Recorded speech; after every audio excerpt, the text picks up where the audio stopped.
continue with the self-storage automation masterclass. We're going into, part 2 here on facility management. Real important part about that, of course, is your the cloud gate access control. So kind of, I guess, first, kind of give me a definition of what a cloud gate access control is, and we'll kind of go from there. Yeah, sure. So typically in the self-storage industry in the past, most of the access control has been, PC based, right? So requires a computer at the office, and you have to log into that computer to be able to move people in, move people out, control the gate and things like that. So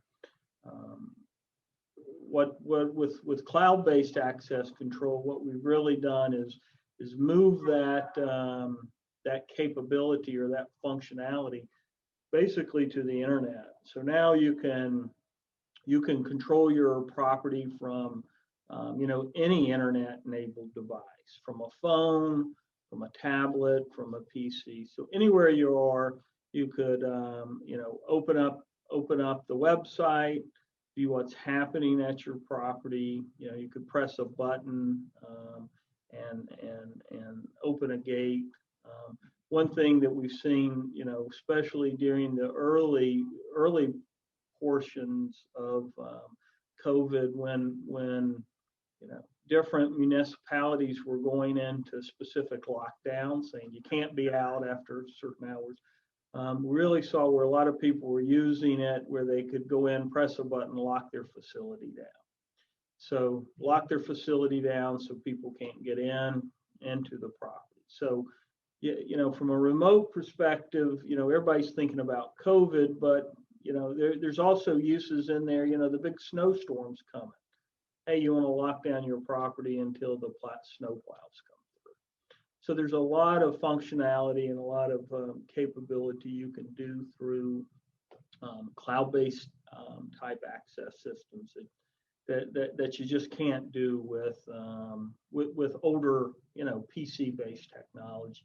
And that includes a lot of other integrations, a lot of different stuff that you can do. So yeah, you can kind of highlight that a little bit as far as like the actual physical what you need there for the cloud gate access control. Because again, in my mind, I'm still old school, and I remember, still do, got the PC just plugged into the PC in the office, all that kind of stuff. What's the differences? Yeah, typically you'll have what we call a gateway, which is a piece of equipment that connects to the internet. Okay. And then that sits on the property. And one of the benefits of that is that gateway can make local decisions. So it's more of an edge device. So when a person comes up to the property, and they enter their access code, the system will work even if the internet's down. So it gives you a lot of this distributed functionality. And then of course you have a keypad, like I have right back here over my head, where each customer, each tenant has an individual access code. So they would enter that access code. It would open the gate or the door or the elevator. If they are delinquent, of course, it interfaces with the property management software so they can't get in. One thing that we've done with this keypad is we've actually incorporated a Bluetooth device inside the keypad. Oh, cool. So if a tenant has the app, which is what we call Storage Genie, and they have the app, the tenant drives up to the keypad.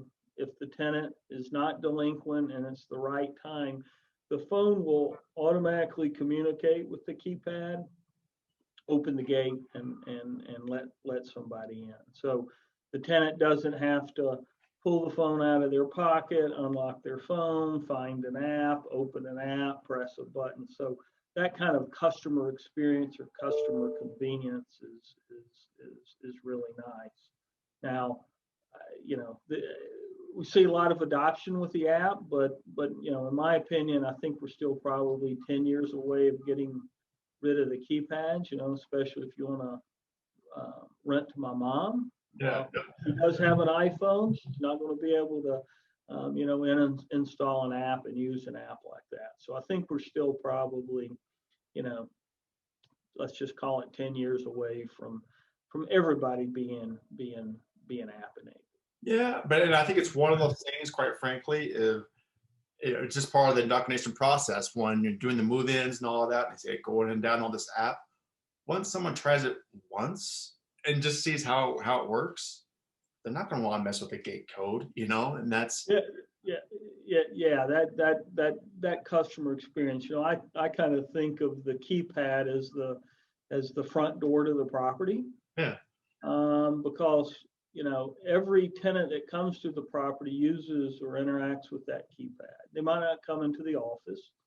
Potential customers drive by. So that's why I think it's very important to have that customer experience. So yeah, like you're saying, the person just drives up, and if a person drives up and again has to pull that phone out of their pocket or their purse, unlock their phone, find an app, click on an app, yep, they're going to just use the keypad. And that's why I think it's kind of unique with how we did it. The phone just communicates in the background. yeah, no, Yeah, with the keypad too, from that customer experience, another thing that I highly recommend is making sure you have a display on the keypad. Because if you think about, your tenants aren't, it's not like an office building, right?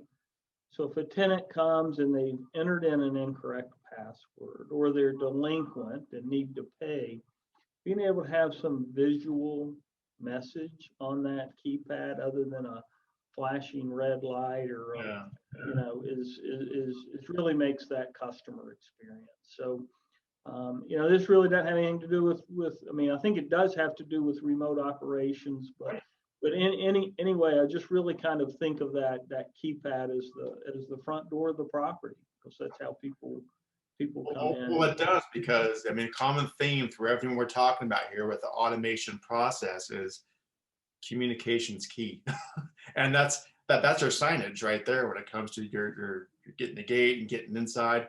The more clear you can be on the display, the better. So no, that ties in perfectly, because it's all about communicating effectively and clearly. So yeah, and if a tenant is a delinquent tenant and they try to come into the property, you can set up the system to text them a code to pay, right?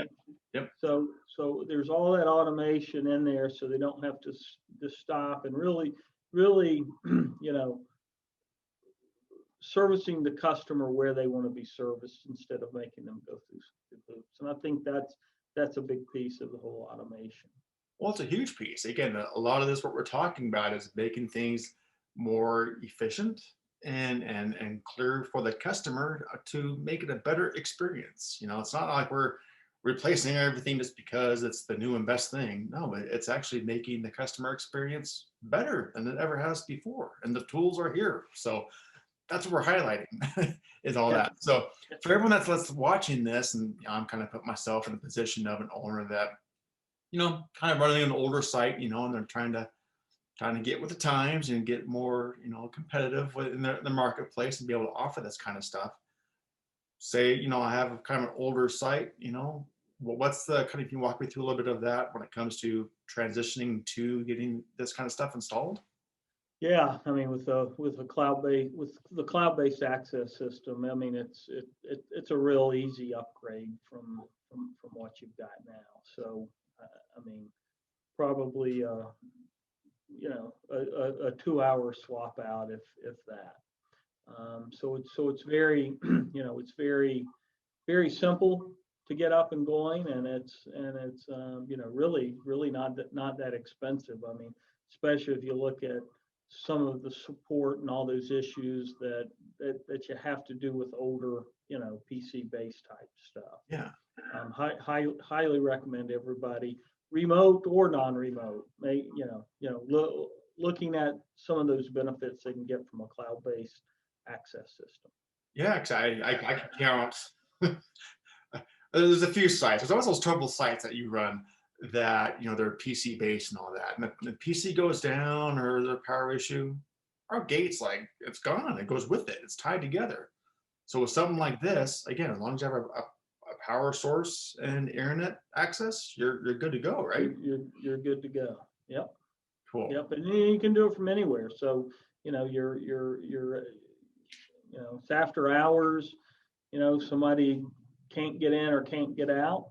You can do it from the phone while you're on the ski slopes or on the beach. So it really does give you that control. I mean, again, to provide that level of that customer experience, right? Instead of having, well, I'll be down there in an hour. No, yeah, exactly. I've been there too.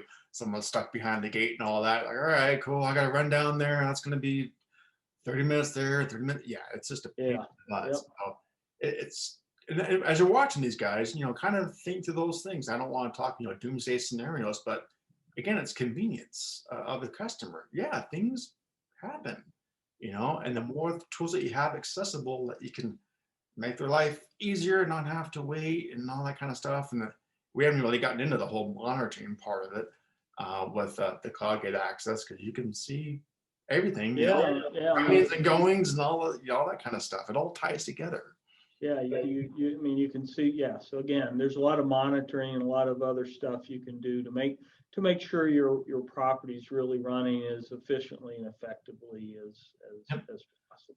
And again, this kind of ties back to with the call center, because they're going to have access to this too. So when something comes up, they can pull it up and help the customer right there and there. Yeah, I mean, absolutely. With the call center, a call center agent can pull it up, see what, is the customer entering a bad password or they're delinquent, take the payment, open the gate, and really provide that level of customer experience. Yep. And we've also integrated in with the Da Vinci lock.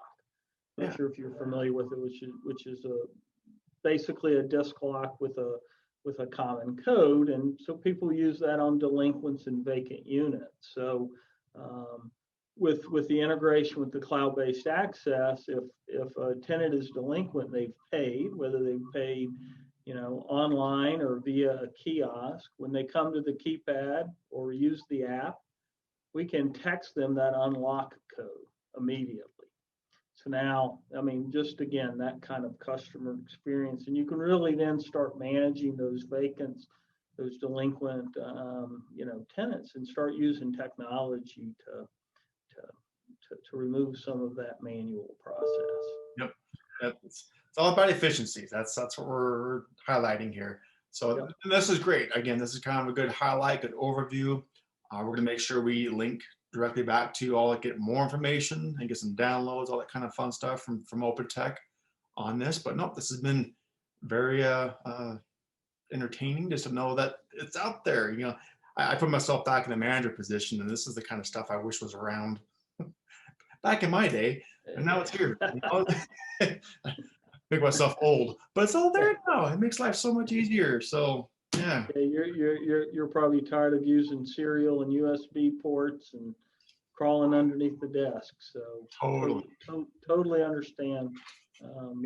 New Windows comes out with a new thing, or your PC crashes. Yeah, it can really make for a bad day for a manager. Oh, this is a smart way to go. So, well, thank you so much for highlighting this, John. Talk to you soon. Well, thanks for having us. Hope to see you soon. All right, thanks. All right, see ya. As a thank you for watching and listening, I'd like to give you the most incredible free gift ever, designed to increase your leads, rentals, and revenue for your self-storage business. It's called the Ultimate Self-Storage Management Playbook, and it contains courses, past summits, my book, and so much more. You can get all of this for free right now at 3milestorage.com. That's the number 3milestorage.com.